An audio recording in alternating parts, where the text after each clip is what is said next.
Welcome back, everybody. Thank you for joining me here today so that we can discuss Night in the City.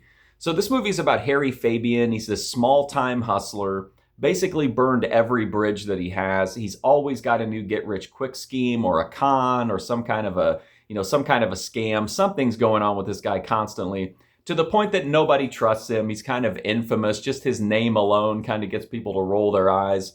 But now he thinks he's finally got the ultimate hustle. He's going to take over the pro wrestling circuit in London, and he's going to make a ton of money doing it. But there are already people promoting it. There's already established, venues and stuff like that. But he's convinced that if he can get Gregorius, who's like this old school legend in wrestling, if he can get Gregorius on his side, he can leverage that to push out other promoters, to kind of rehabilitate his reputation. And luckily for him, Gregorius isn't too, familiar with what's going on.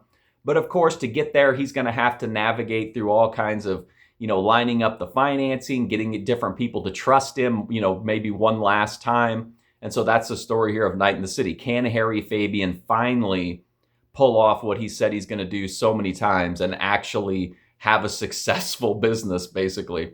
So I love pro wrestling. I love classic movies. I love movies in general, but I especially love classic movies. So this is like a dream for me. When you combine old school wrestling with classic cinema, chef's kiss.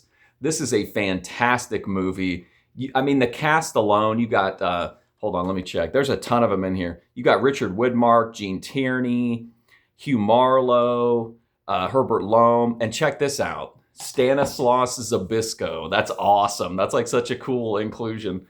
But anyway, everything here is fantastic. The visuals are amazing. It's got that like film noir, black and white, just real inky contrast. It looks fantastic. Shadows everywhere, which makes sense because you have like shady personal and business dealings here.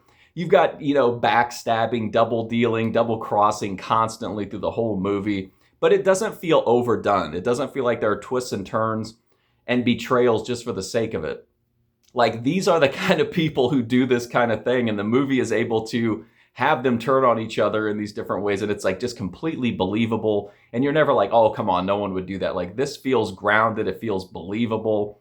The acting is fantastic. Jules Dassin with the direction, amazing. It's just a super tight movie that just seems to nail everything. The dialogue, like, the writing in this is so good. The language is so natural, but then it also has like those film noir elements, like the tough guy talk and stuff like that. The wrestling elements are really fun. There's an extended, it's presented in the movie like it's kind of like a shoot fight, but it's a really like hard hitting, intense like fight inside the wrestling ring. It was actually really cool. I had an absolute blast with this movie. I think it is fantastic. Even if you don't like pro wrestling, or even if you don't typically like, classic movies, or you don't typically like film noir, I would give this one a shot if you like any of those elements, because I think it does all of them really well. But I love Night in the City. Fantastic movie. Massive thumbs up. I love this one. But anyway, that's my review for Night in the City. Highly recommended. But thank you so much for watching this video, and hopefully I'll see you soon.